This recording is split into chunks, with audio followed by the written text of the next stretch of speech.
సరే ఇప్పుడు మరి మీరు బాలకృష్ణ గారితోటి, ఇటు కళ్యాణ్ రామ్ గారితోటి, హరికృష్ణ గారితోటి అందరితోటి ఉన్నప్పుడు ఎన్టీ రామారావు గారితోటి, జూనియర్ ఎన్టీఆర్ గారితోటి ఆ స్టోరీని ఎందుకు ఫైనలైజ్ చేసుకోలేకపోయారు? జూనియర్‌కి నా మీద చాలా మంచి గురండి. హ్మ్. అంటే ఇప్పుడు కాదు, అప్పటి నుంచి కూడా బాగా పరిచయం.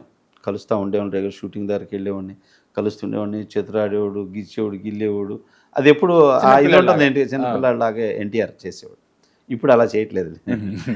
అప్పుడు అలా చేసేవాడు. అంత వెరీ గుడ్.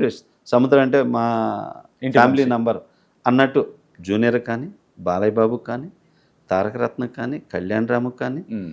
హరికృష్ణ గారు కానీ, మోహన్ కృష్ణ గారు, వీళ్ళందరూ కూడా స్టిల్ టుడే ఓకే. ఆయన అంటే మా ఫ్యామిలీ అనేటువంటి వెరీ గుడ్ రెస్పెక్ట్ ఉంది నాకు వాళ్ళ దగ్గర. అయితే ఎన్టీఆర్ ఏంటంటే సముద్రం మంచి డైరెక్టర్, ఎక్కడో చిన్న పొరపాటు తప్పేస్తా ఉన్నాడు అనేవాడు. ఆ! అదేంటంటే ఆ పొరపాటు ఓన్లీ ప్రొడ్యూసర్స్. తను ఎవరు వస్తే వాళ్ళతో వెళ్ళి చేస్తాడబ్బా, ఆగాలి, మంచోళ్ళని సెలెక్ట్ చేసి చేయాలి, చేస్తే నేను చేస్తా కదా, హ్మ్. ఎందుకు అట్లా వెళ్తున్నాడు సముద్ర అని ఎన్టీఆర్ అనమాట. ఆయన కానీ స్టిల్ ఈ ముందుకొస్తే రోజు కూడా ప్రొడ్యూసర్‌లొస్తారు కదా! తను అడిగిన సూపర్ డైరెక్టర్ అండ్ సముద్ర అంటాడు ఎన్టీఆర్ స్టిల్ టుడే. హ్మ్. కానీ ఆయన ఎందుకు ఆయనే బట్ ఏంటంటే ఇవాళ అంత స్టార్ హీరోస్ ఏంటంటే సినిమా మనతో చేయాలంటే యువతల డైరెక్టర్ కూడా సక్సెస్ ఉండాలి. హ్మ్. లేకపోతే మార్కెట్ పరంగా ఇవాళ ప్రతి ఒక్కళ్ళు పోటీ పడుతున్నారు. అవును. ప్రతి హీరో ఒకదాని మించి ఒకదాని మించి ఒకదాని మించి ఒక్కొక్కళ్ళు పోటీ పడుతున్నారు. ఆ పోటీ ప్రపంచంలో నేను ఒక్కడనే కాకుండా డైరెక్టర్ సపోర్ట్ కావాలి, సక్సెస్ ఇటు బ్యానరు ఉండాలి, ఇలా చూసుకుంటున్నారు. ఎందుకంటే ఇట్స్ ఏ కమర్షియల్. సో అందువల్ల హీరోలను కూడా ఆ విషయాల్లో తప్పు అనుకోవటానికి లేదండి. హ్మ్. అది. సో అందువల్లే చేయలే. లేకపోతే నాకు హిట్ పడిందంటే ఇవాళ నాతో ప్రభాస్ రెడీయే, మహేష్ రెడీయే, ఎన్టీఆర్ రెడీయే, పవన్ కళ్యాణ్ గారు రెడీయే. ఇది అడుగుదాం అనుకున్నాను సార్ నేను. అది. ఇటు ఇండస్ట్రీలో కొన్ని కంపౌండ్స్ అని ఉంటాయి. అవును. అది ముందు నుంచి జరుగుతుంది. అది నడుస్తుంది. ఉమ్. ఒక 3 కంపౌండ్స్ మీదనే ఎక్కువ డిపెండ్ అయ్యి ఇండస్ట్రీ అంతా రన్ అవుతుంటది. అవును. ఇంకో కంపౌండ్ నార్మల్‌గా ఉంటదనుకోండి. కానీ చిరంజీవి గారి కంపౌండ్‌లో మీరు ఇప్పటిదాకా ఎంటర్ అవ్వకపోవడానికి కారణం ఏమైంటది?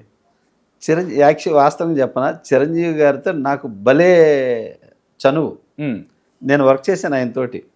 నన్ను ఫస్ట్ నువ్వు పెద్ద డైరెక్టర్ అవుతావు రా అని అంది చిరంజీవి గారే ఆయనతోటి. నేనే నీకు ఛాన్స్ ఇస్తాను అన్నది కూడా చిరంజీవి గారే. అంత గుడ్ రిలేషను. హ్మ్. నేను ఎప్పుడు కనపడ్డా ఎరా మాస్ డైరెక్టర్ అంటాడు నన్ను. రాని అందరిని సంబోధించాడు అందరిని చిరంజీవి గారు. ఆయన పిలవడం. నేనంటే ఆ అభిమానం ఉంది చిరంజీవి గారికి. హ్మ్. అందుకనే అంటాడు ఆయన. సో అట్లా నన్ను ఫస్ట్ ఎంకరేజ్ చేసింది ఆయనే. సో తరువాత ఆయన ఎంకరేజ్ చేసి ఛాన్స్ ఇస్తానని తిరిగి కథ చెప్పడం ఇవన్నీ జరిగినాయి. సో ఈలోపు ఏంటంటే నేను సూపర్ గుడ్ బ్యానర్కి వెళ్ళటం, అటు డైవర్ట్ అవ్వటం, అవి చేయటం, మళ్ళీ చిరంజీవి గారు సముద్రాన్ని చేద్దాం అనుకునే టైంలో ఆయన మళ్ళీ రాజకీయాల్లోకి వెళ్ళిపోవటం. లేదు సార్, చిరంజీవి దీని గారు మధ్యలో ఇలా మీరు ఆల్రెడీ చిరంజీవి గారికి స్టోరీ చెప్పిన తర్వాత అప్పుడు మీరున్నప్పుడు మేనేజర్‌గా వాకాడ అప్పారావు గారు ఉండేది. వాకాడ అప్పారావు గారు మా సూపర్ గుడ్లో ఉన్నారు. హ్మ్. తర్వాత ఏం జరిగిందంటే చిరంజీవి గారు పొలిటికల్గా వెళ్ళిపోయారండి.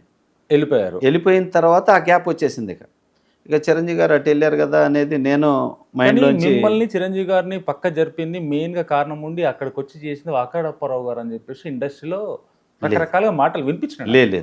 నన్ను ఇండస్ట్రీలో ఫస్ట్ నువ్వు డైరెక్టర్ అవుతావని చెప్పింది చిరంజీవి గారు అయితే, హ్మ్. నాకు ఫస్ట్ అవకాశమే ఇప్పించింది అప్పారావు గారు. వాకాడ అప్పారావు గారు. వాకాడ అప్పారావు గారు. కానీ మరి ఇక్కడి నుంచి ఈ రోజు కూడా మనం పెద్ద సినిమా చేయాలి, 2 కథలని ఓకే చేసి పెట్టింది కూడా అప్పారావు గారే ఇప్పుడు. అప్పారావు గారేనా? అప్పారావు గారే. ఆ! అప్పారావు గారు, చౌదరి గారండి. నేనంటే చాలా ఇష్టం వాళ్ళకి, చాలా గౌరవం. మంచి డైరెక్టర్ మా సముద్ర అని అంటారు స్టిల్ టుడే. వాళ్ళు నా విషయంలో ఎక్కడ మిస్టేక్ చేయరు. నీ విషయంలో. అస్సలు కానీ క్వశ్చనే లేదు. చిరంజీవి అదేదో గారి నుంచి రాంగ్ రూమర్ అయ్యింది అంతే అంతే అంటారా? తప్ప అస్సలు క్వశ్చన్ లేదు. మరి ఈయన వాకాడ అప్పారావు గారు చిరంజీవి గారి దగ్గర ఆ కంపౌండ్‌లో వన్ ఆఫ్ ది లీడ్‌గా అంటే వ్యవహరించిన సైరా వ్యక్తి. ఒక్క సినిమాకి చేశారా చిరంజీవి గారితో అప్పారావు గారు హ్మ్. చేశారు తప్ప అప్పారావు గారి నిర్ణయాలు లేవు అక్కడ. పెద్ద చిరంజీవి గారి దగ్గర ఎవరి నిర్ణయాలు ఉంటాయి? సో అట్లాంటిదేం లేదు సార్. అట్లాంటిది. అలాంటిది అస్సలు లేదు లేదు. కానీ వాకాడ అప్పారావు గారు రాంగ్ సూపర్ న్యూస్ గుడ్‌లో ఉన్నప్పుడు కూడా ఆయన్నే మోనోపోలీగా చేద్దాము అని చెప్పేసి లేదు లేదు అసలు రకరకాలుగా అప్పారావు గారికి ఆ మెంటాలిటీ లేదండి. హ్మ్. చాలా కష్టపడతాడు, కష్టపడతాడు. ఆయన చాలా కష్టపడతాడు, రూమర్స్‌లో ఉన్నాడు. బ్రహ్మాండంగా చేస్తాడు, ఏదున్నా ఓపెన్గా చెప్తాడు తప్ప అలా గేమ్ చేయడు అప్పారావు గారు. ఎందుకంటే బాలకృష్ణ గారి దగ్గర ఉన్నాడు, తర్వాత సూపర్ గుడ్స్కి వచ్చిండు, తర్వాత చిరంజీవి గారి దగ్గర బాలకృష్ణ గారి దగ్గర లేడండి. బాలకృష్ణ గారితో ప్రొడ్యూసర్గా చేశాడు ప్రొడ్యూసర్గా చేశారు, అంతే తప్ప బాలకృష్ణ గారి దగ్గర చేయలే ఆయన. చేయలేదు. రామ్ చరణ్ గారి దగ్గర చేశాడు. రామ్ చరణ్ గారి దగ్గర రామ్ చరణ్ గారి దగ్గర చేశాడు. మంచోడండి, వెరీ గుడ్ పర్సన్ అప్పారావు గారు. కానీ అసలు అలాంటి పర్సన్స్ రేరు. ఎప్పుడు కాంట్రవర్సీలో ఉంటాడు అక్కడ గారు. ఎక్కడ చూసినా ఎందుకు అక్కడ ఉంటాడో తెలీదు. ఎందుకుంటాడో తెలియదు. కానీ మేము పర్సనల్గా ఉన్నోళ్ళం, వర్క్ చేసేవాళ్ళం ఎవ్రీడే. కరెక్ట్గా 5 days బ్యాక్ కూడా నేను చెన్నై వెళ్ళి ఆయనతో డిస్కస్ చేసుకుని వచ్చాను. అక్కడ 1 week బ్యాక్. 1 week back. అక్కడ శివకార్తికేయతో సినిమా జరుగుతూ ఉంది సార్. దానికి ప్రొడ్యూసర్గా ఉన్నారు ఆయన. ఆయన ఈ పార్ట్నర్స్. కానీ సినిమాల కోసము ఉన్న ఆస్తులని నమ్ముకొని ఎందుకు రావాల్సి వచ్చింది సార్ మీరు? వేరే వాళ్ళు పెట్టక మీరు పెడుతున్నారా, లేకుంటే ఏంది అసలు? యాక్చువల్గా వేరే వాళ్ళు పెట్టకంటే ఫ్లాప్లో ఉన్నప్పుడు ఆటోమేటిక్ ఎవరు రారు, ఉన్నప్పుడు వస్తారు. సో ఎవరు రారు కాబట్టి నేను ఫర్దర్గా నా ఫ్యూచర్ ప్లాన్స్ నేను చేసుకోవాలి. నేను మా పిల్లల్ని హీరోని చేసుకోవాలి. మీకు ఇద్దరు ఇద్దరు మా పిల్లలు, వాళ్ళిద్దరిని హీరోలు చేసుకోవాలి. నేను అంటూ ఒక బ్యానర్ పెట్టుకోవాలి. మా పిల్లల్ని హీరోలు చేయమని ఇంకోళ్ళ దగ్గరికి వెళ్ళి అడగలేము. అడిగినా వాళ్ళకి నచ్చుతారో లేదో తెలియదు. అడిగే మనసు ఉంది నాకు, కానీ చేస్తారో లేదో తెలియదు. సో ఎందుకు? సో మన పిల్లల్ని మన బ్యానర్లోనే ఇంట్రొడ్యూస్ చేసుకుందాం. సో ఈ ప్రయత్నం ఇప్పుడు కాదు, ఇంకో రోజైనా చేసుకోవాలి. డబ్బు ఎవరిదైనా ఒకటే. సో మన వల్ల ఇంకోళ్ళకి ఇది ఎందుకు, మన పని మనమే చేస్తున్నామని నేను అప్పుడు ప్రాపర్టీస్ అన్నీ అమ్మి సినిమాల్లో ఫుల్ అన్నీ సినిమాల్లో పెట్టాను. అందువల్ల ఇన్వెస్ట్గానే ఉంది. మళ్ళీ హిట్ అయితే మళ్ళీ తీసుకుంటాం, కొనుక్కుంటాం. ఇండస్ట్రీ వల్లే నేను ఎదిగాను, ఇండస్ట్రీలోనే సంపాదించుకున్నాను. వేరే వ్యాపారం తెలియదు, వేరే వ్యాపారం తెలియదు. అందువల్ల మళ్ళీ ఇండస్ట్రీలోనే పెట్టాను. మళ్ళీ అది రిటర్న్ ఇచ్చింది. సో ఆ బంధం లేకపోతే ఈ ఇండస్ట్రీలో ఉండలేము. ఆ ఇండస్ట్రీకి, సినిమాకి, ఆ సరస్వతి మాతకి నాకు ఆ బంధం ఉంది. సో అందుకే ఇక్కడ ఉన్నాను నేను. సార్ ఇప్పుడు వచ్చే సినిమా పేరేంటి సార్?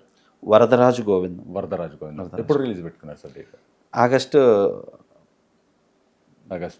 ఇప్పుడు ఆగస్టు 2nd week అలా అనుకుంటా ఉన్నా. ఆ టైంలో మరి ఏ సినిమాలోనే చూసుకొని కాస్త ముందు వెనక రావాలి. ఆగస్ట్ మంత్ అయితే రిలీజ్. ఇప్పుడు వచ్చే 5 సినిమాలు 6 సినిమాలు ఎవ్రీ 3 months ఒక సినిమా ఎక్స్పెక్ట్ చేయొచ్చా? ఎవ్రీ 3 months ఒక సినిమా, ఎవ్రీ 3 months ఎక్స్పెక్ట్ చేయొచ్చు. ఎందుకంటే ఫస్ట్ వరదరాజు గోవిందం వచ్చింది, ఓకే. సెకండ్ ఇండియా సిఇఓ వచ్చింది, ఇండియా సిఇఓ.